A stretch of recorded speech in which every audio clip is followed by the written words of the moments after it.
Hello student, इस video के अंदर हम पढ़ते हैं सार्थक अंक सिग्निफिकेंट फिगर क्या होता है, इसके बारे में पढ़ते हैं।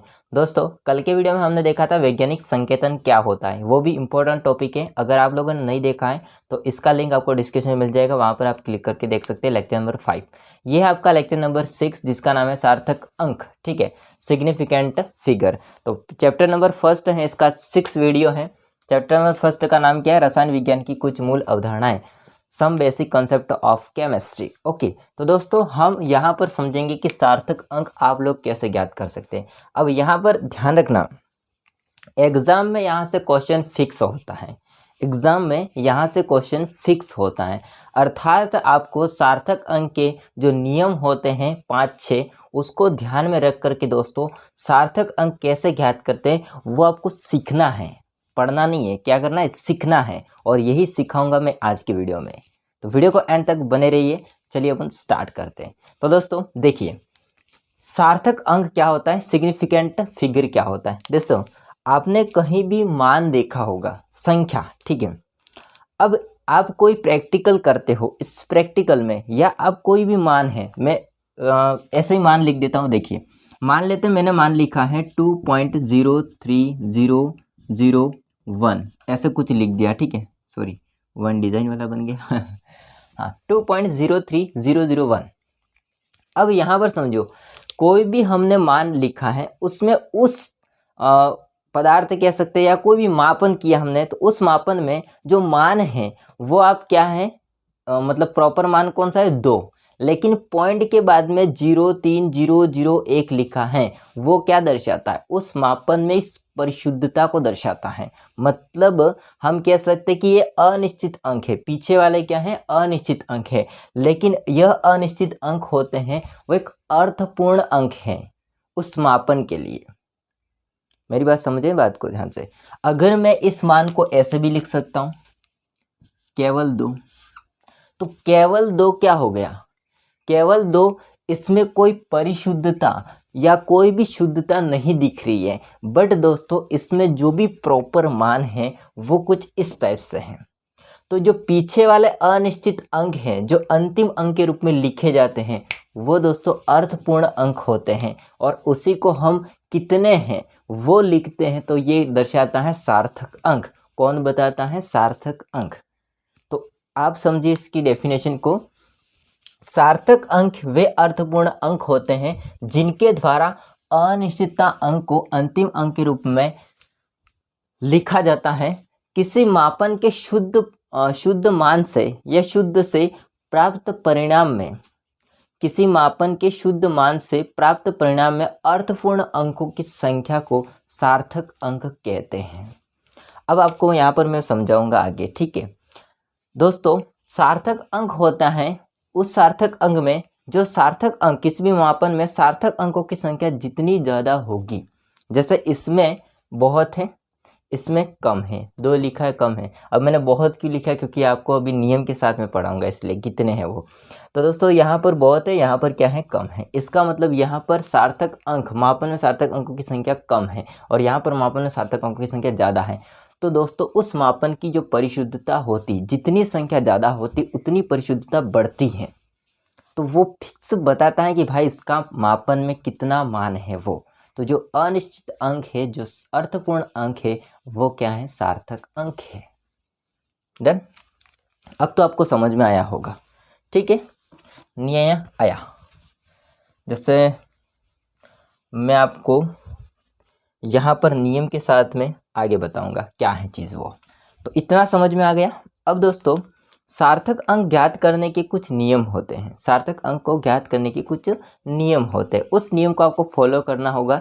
मतलब इसको ध्यान में रख कर के सार्थक अंक निकालना होगा, वरना अगर ध्यान नहीं रखोगे तो फिर सार्थक अंक आपको निकालना नहीं आएगा, नंबर नहीं आएंगे, गलत होगा, ठीक है देखिए, फर्स्ट हो जाएगा, सभी गैर शून्य अंक सार्थक अंक होते हैं। यहाँ पर मैंने गैर, जो कि लैंग्वेज, किताब वाली लैंग्वेज है, इसको आप लोग ऐसे भी समझ सकते हैं कि बिना जीरो वाले अंक, बिना जीरो की, जिस संख्या के अंदर कोई जीरो नहीं है, बिना जीरो अंक, बिना जीरो वाले अंक, ठीक है, बिना शून्य वाले अंक, जिसको हम बोल सकते हैं गैर शून्य अंक। तो सभी गैर शून्य अंक सार्थक अंक होते हैं। तो ऐसे जो अंक होते हैं वो सार्थक अंक होते हैं, आराम से आप पहचान सकते हैं। देखिए, इस संख्या में कोई जीरो नहीं है, इस संख्या में कोई जीरो नहीं है, इस संख्या में कोई जीरो नहीं है, इस संख्या में कोई जीरो नहीं है, अर्थात ये है गैर शून्य अंक। अब इसमें सार्थक अंक कितने हैं? बहुत ही आसान है, 1 2 3 4। कितने हैं भाई साहब? 4 सार्थक अंक। ऐसा पूरा लिखना है, ठीक है? 4 सार्थक अंक हैं। अब मैं पूरा नहीं लिखूंगा, आप लोग समझना। इसमें 4 सार्थक अंक हैं। इसमें देखो 1 2 3, अब पॉइंट है तो पॉइंट है, बट यहाँ पर कोई गैर शून्य अंक है कोई नहीं है, मतलब जीरो। तो आपको लगाना ही नहीं है, सीधा लिख दो, पॉइंट को देखना ही नहीं है आपको। कितना है? 3। तो यहाँ पर 3 सार्थक अंक हैं। डन।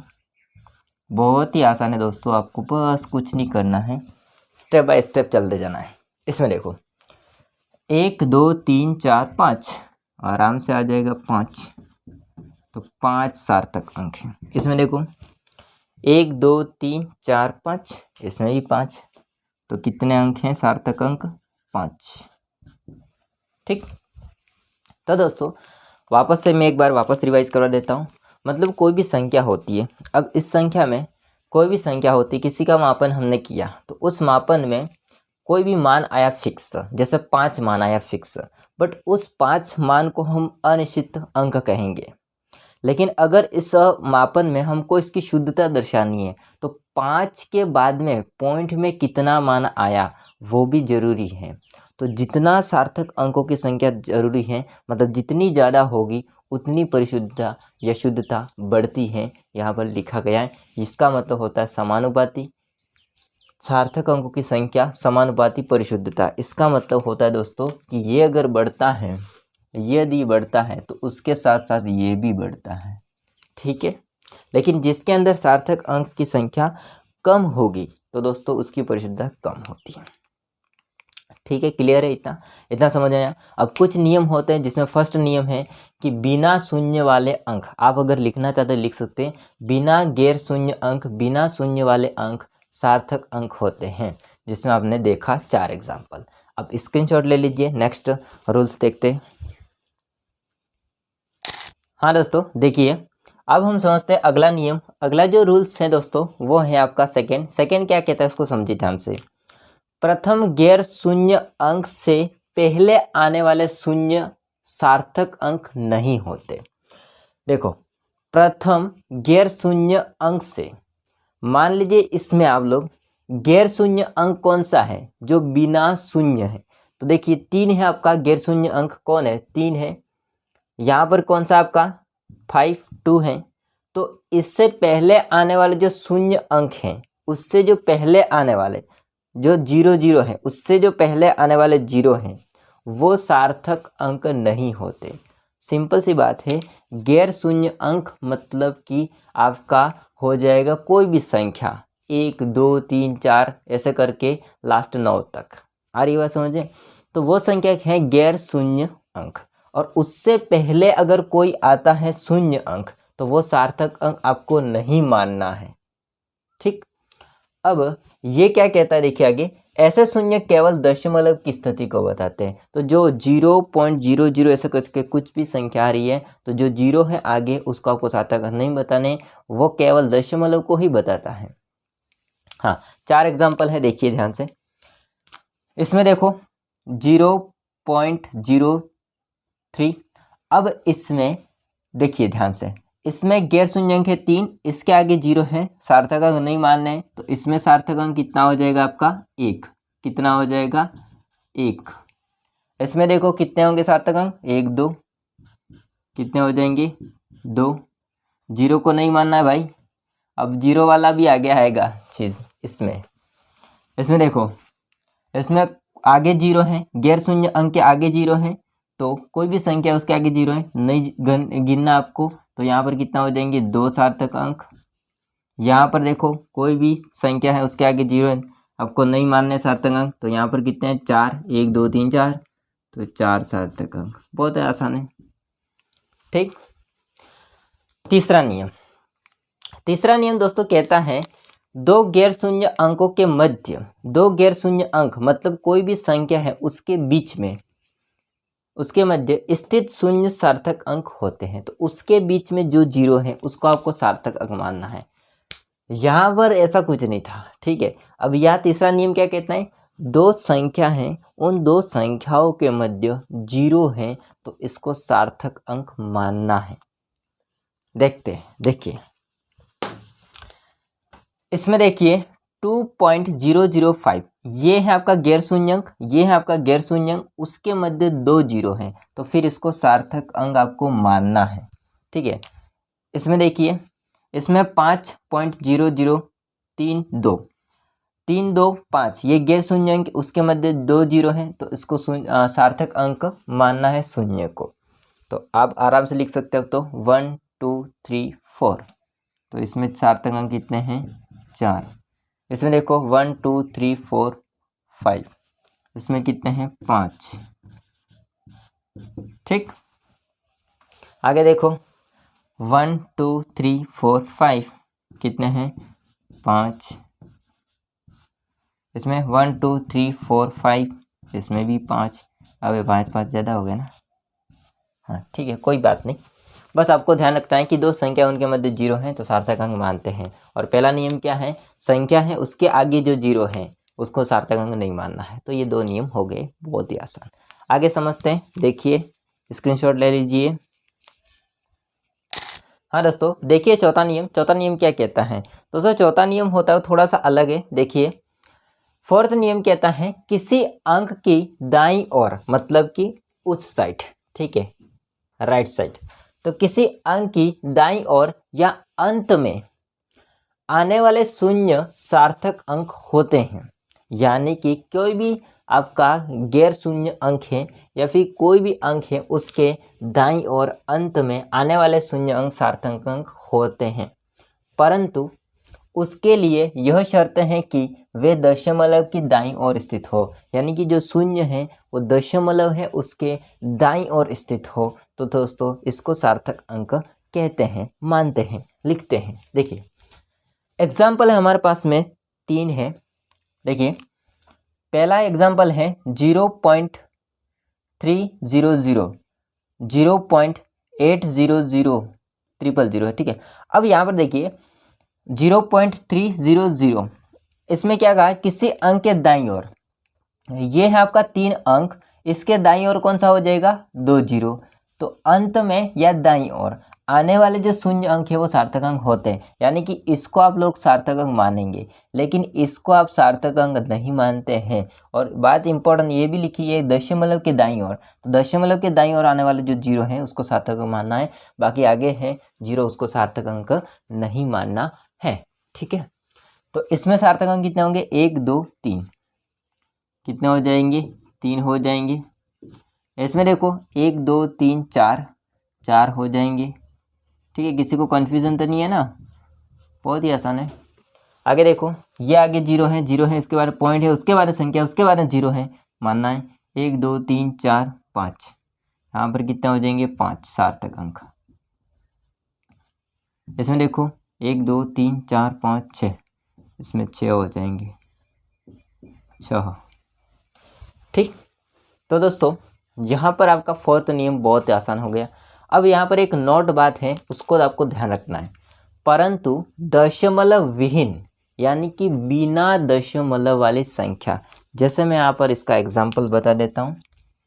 यहाँ पर लिखा है बट ये थोड़ा सा अलग है, मैंने बीच में लाइन खींच दी है, हालांकि चौथे नियम के अंदर ही आता है बट थोड़ा सा अलग है क्योंकि इसमें वैज्ञानिक संकेतन वगैरह आ जाता है। तो यहाँ पर देखिए दशमलव विहीन संख्या, जैसे मैं यहाँ पर लिखता हूँ दशमलव विहीन संख्या 250, इसके अलावा 28,000। अब ये है दशमलव विहीन संख्या जिसमें कोई दशमलव नहीं है। तो संख्या के बाद में दाईं ओर, संख्या के बाद में दाईं ओर जो जीरो आ रहे इसको आपको सार्थक अंक नहीं मानना है। तो इस कंडीशन में 250 में सार्थक अंक कितने हैं, केवल 2। 28,000 होता है, इसमें आपको सार्थक अंक कितने देखने को मिलते हैं? केवल 2, क्योंकि इसके दाईं ओर आने वाले जो जीरो है उसको सार्थक अंक नहीं मानना है, क्योंकि दोस्तों आपका नियम यही कहता है। ठीक है, तो बिना दशमलव वाली संख्या, दशमलवहीन संख्या के दाईं ओर आने वाले शून्य सार्थक अंक नहीं होते। डन। ओके, आगे देखिए, आगे समझो, इस नियम के अंदर ही आता है, थोड़ा सा अलग है, यहाँ पर मैं बताता हूँ। देखिए, यहाँ पर लिखा हुआ है 100 और यहाँ पर लिखा हुआ है 100.0। दोस्तों आप 100 में देखोगे तो 100 में केवल इस हिसाब से कितने सार्थक अंक होने चाहिए? 1। तो बिल्कुल सही है, एक ही सार्थक अंक होता है, क्योंकि संख्या के बाद में दाईं ओर बिना दशमलव संख्या उसके दाईं ओर आने वाले जो जीरो है उसको सार्थक अंक नहीं मानते हैं। तो यहाँ पर हो जाएगा 100 में 1 सार्थक अंक। थोड़ा दोस्तों शोर आ रहा है बाहर से, इसको इग्नोर करना। यहाँ पर है 100.0। अब यहाँ पर समझने की बात है, तो इसमें दोस्तों पॉइंट आ गया है, और पॉइंट आते ही यहाँ पर कितना आ जाएगा दोस्तों? 4 सार्थक अंक। ये केवल 100 की बात हो रही है, मतलब जैसे कि 100 है उसकी बात हो रही है, केवल 100 की। 100 है उसमें सार्थक अंक है 1 है, लेकिन हमने 100.0 कर दिया तो उसमें 4 सार्थक अंक कितने हो गए? 4 हो गए। कितने हो गए? 4 हो गए। अरे बात समझे? अब यहाँ पर समझना, इसको लिखा गया आगे, अतः ऐसी संख्या को वैज्ञानिक संकेतन में प्रदर्शित करना उपयुक्त होता है। अतः हम लोग 100 के लिए क्या लिख सकते हैं? तो 100 के लिए अलग अलग हम वैज्ञानिक संकेतन के रूप में इसको लिख सकते हैं, और ऐसे प्रदर्शित करने, ये वैज्ञानिक संकेतन प्रदर्शित करना मैंने आपको कल पढ़ाया था, कल सिखाया था। यदि आपने नहीं देखा है तो मैंने आपको पहले ही बता दिया है कि इसका लिंक है डिस्क्रिप्शन, जाके देखिए। यहाँ पर केवल 100 की बात हो रही है दोस्तों, और यहाँ पर केवल संख्या मतलब अदर संख्या की बात हो रही थी। ठीक, यहाँ पर कन्फ्यूजन मत होना। यहाँ पर लिखा गया है कि शून्य, देखिए शून्य अंक है वो दाईं ओर आने वाले हैं, उनको सार्थक अंक मानते हैं, लेकिन दशमलव दाईं ओर स्थित होना जरूरी है, वो केवल इसकी बात हो रही थी। बिना दशमलव वाले आपको बता दिया, लेकिन यहाँ पर ये नियम लागू हो रहा है, लेकिन सेकंड में उस 100 को हम ऐसे भी लिख सकते हैं, तो उसमें 4 हैं, तो फिर ऐसी संख्या जो बनती है उनको हम वैज्ञानिक संकेतन के रूप में लिख सकते हैं। क्या होता है देखिए, 100 के लिए अलग अलग वैज्ञानिक संकेतन, 100 के लिए अलग अलग वैज्ञानिक संकेतन। देखिए, मान लेते हैं हम इसको ऐसे भी लिख सकते हैं।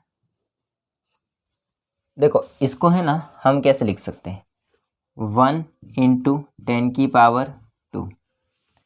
तो देखो 10⁻² का मतलब क्या हुआ? 2 जीरो, ऐसे इसका गुणा इसके साथ करो तो वैसा ही हो जाएगा 100। ठीक, तो कोई दिक्कत नहीं है। अब इसको पॉइंट में लिखना है, तो यहाँ पर देखिए 1.0 × 10⁻², ऐसे भी लिख सकते 100 को। तो इसमें सार्थक अंक कितने हैं? तो दोस्तों कल मैंने आपको एक बात बोली थी कि जो पावर के फॉर्म में होते हैं वो सार्थक अंक नहीं मानते हैं। जो सार्थक अंक नहीं होते, पावर के फॉर्म में होते हैं, वो मतलब जो 10 की घात है वो इसको सार्थक नहीं मानना है, उसके गुणांक में जो आगे संख्या है उसको सार्थक अंक मानना है, इस नियम की पालना करते हुए। तो यहाँ पर 1.0 है, सार्थक अंक कितने हो जाएंगे? 2। इसको ऐसे भी लिख सकते हैं 1.00 इंटू 10 की पावर कितना हो जाएगा? 2। तो इसमें सार्थक अंक कितने हो जाएंगे दोस्तों?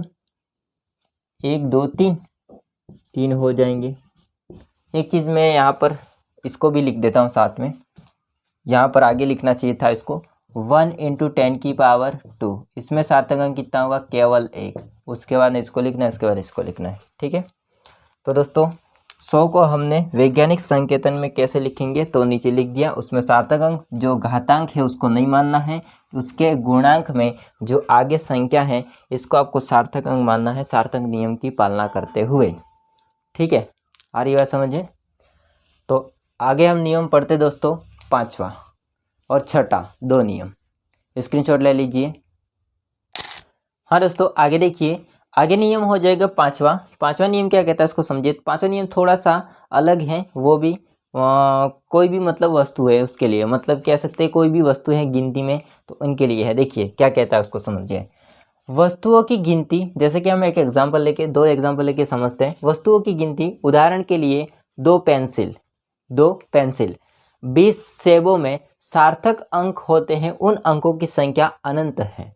क्योंकि दोस्तों कोई भी हम मापन करते हैं उस मापन में हम संख्या के बाद में पॉइंट में जो मान आता है उसको दर्शाते हैं, लेकिन कोई वस्तु है उसकी गिनती में हम पॉइंट के बाद में अगर कितने भी चाहे संख्या लिखने की कोशिश करें बट इसमें कोई संख्या नहीं आ सकती, लेकिन हम ये कह सकते हैं कि कोई भी संख्या है, सेबों की संख्या है, उसके बाद में हम अगर पॉइंट के बाद में जीरो लगाना चाहते हैं तो लगा सकते हैं, लेकिन दोस्तों उसके पीछे कोई संख्या नहीं हो सकती है। जैसे कि 2.032 ऐसा कोई हो तो वो तो किसी मापन के लिए होता है, लेकिन अगर सेब के लिए अगर देखा जाए तो 20 है, उसके 20.30 है ना, ऐसा तो कोई हो नहीं सकता है ना। 20.2352 ऐसा तो कुछ हो ही नहीं सकता। सिंपल हम पॉइंट के बाद जीरो लगा सकते हैं। तो ऐसे में क्या होता है, जो कोई भी वस्तु है इसकी गिनती में जो सार्थक अंक होते हैं वो अनंत होते हैं, क्योंकि ये दोनों ही यथार्थपरक संख्या हैं। एक बात और भी है कि ये दोनों वस्तुएं होती हैं, इसमें ये जो अंक हैं, ये जो भी संख्या है वो क्या है, यथार्थपरक संख्या है। और इनको दशमलव लिखकर उनके बाद अनंत शून्य लिखकर व्यक्त किया जा सकता है। जैसे हम व्यक्त करके देखते हैं दो चीज़ के लिए, एक है हमारे पास में पेंसिल के लिए और एक सेबों के लिए। पेंसिल के लिए क्या है दोस्तों, 2, तो इसको हम लिख सकते हैं 2.0000000 ऐसे भी लिख सकते हैं, या दोस्तों आप सेबों के लिए लिखना चाहते हैं तो ऐसे लिख सकते हैं 20.0000000 ऐसे लिख सकते हैं। तो ऐसे हम लोग इसको प्रदर्शित कर सकते हैं। ओके ठीक है, ये नियम था, इतना कुछ खास नहीं था, बट आगे समझते हैं। हाँ ये खास है, छठा नियम खास है दोस्तों। छठा नियम क्या कहता है, वैज्ञानिक संकेतन में लिखी सभी संख्याओं के अंक सार्थक अंक होते हैं। अब इसमें यहाँ पर जो वैज्ञानिक संकेतन में लिखा है उसमें जो भी घातांक वाले हैं वो नहीं, उसमें जो भी संख्या लिखी है वो सभी अंक सार्थक अंक होते हैं। सिंपल है। तो दोस्तों आपको इसको तो मानना ही नहीं है, क्योंकि मैंने इसको पहले से ही मना किया था, कल के वीडियो में भी मना किया था। जो घातांक है उसको बिल्कुल नहीं मानना आपको, सार्थक अंक ऐसे कर रहा हूँ, मतलब आप एग्जाम में ऐसे मत मतलब लिखना ऐसा नहीं, ठीक है, आपको समझाने के लिए ऐसे कर रहा हूँ। हाँ तो इसमें सार्थक अंक कितने देखिए, 1 2 3, कितने सार्थक अंक है, 3 सार्थक अंक है। इस घातांक के गुणे में कितने संख्या है, 1 2 3 4, तो 4 हैं, तो 4 के लिए 4 सार्थक अंक हो जाएगा। ऐसा सार्थक अंक निकालते हैं। अब ये तो हो गए सारा सार्थक अंक वाला टॉपिक। सार्थक अंक में मैंने आपको टोटल 6, यानी कि अगर देखा जाए तो 5 नियम होते हैं, हालांकि इसको छोड़े तो ठीक है, क्योंकि ये ज़्यादातर नहीं आता है 5वां नियम।